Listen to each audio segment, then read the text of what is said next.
એક સમજુ માણસે ટોલ્સ્ટોયને સમજાવ્યા કે આ બધા સંપ્રદાયો છે એ પોતાની જીદ, પોતાનો અહમ, પોતાની માન્યતા છોડી કેમ નથી શકતા. પહેલાં એ સમજાવ્યું કે એનું કારણ એ છે કે આ જે બધી સંપ્રદાયો છે ને એ આમ પરંપરા હોય છે, વારસામાં આવે છે. તો આ પેઢીનો જે માણસ હોય ને એને એ ખેવ ના હોય કે અમારા બાપ દાદાઓએ આટલા દિલથી, આટલા જતનથી જે પરંપરા જાળવી છે એને મારે પકડી રાખવી જોઈએ. પછી એણે ટોલ્સ્ટોયને કહ્યું કે તમે એમ કહો છો કે તમે બધા ભળી જાઓ, એકબીજાની નાની નાની થોડી થોડી વાતો જવા દો, પણ એ કહે કે જે માણસ પોતાની ધર્મની શુદ્ધિ જાળવી રાખવા માગતો હોય એ એના બાજુના સંપ્રદાયની થોડીક વાત જો સ્વીકારે તો એનો ધર્મ ડાયલ્યુટ થાય, એના ધર્મમાં ભેળસેળ થાય, એના ધર્મની શુદ્ધિ ઘટે. અને એવું શા માટે થવા દે? એ નહીં જ થવા દે. કોઈ પણ સંપ્રદાયવાળો બીજા સંપ્રદાયની વાતો દ્વારા પોતાના સંપ્રદાયની શુદ્ધિને નહીં અભડાવે.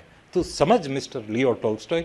ટોલ્સ્ટોય સમજી ગયો કે હા બરાબર છે કે યાર પરંપરા હોય એની શુદ્ધિ તો મહત્ત્વની, એના માટે આ ઝૂકશે નહીં. અને ત્યાં અચાનક એના પછી એક પાનામાં આ પુસ્તક પૂરું થાય છે.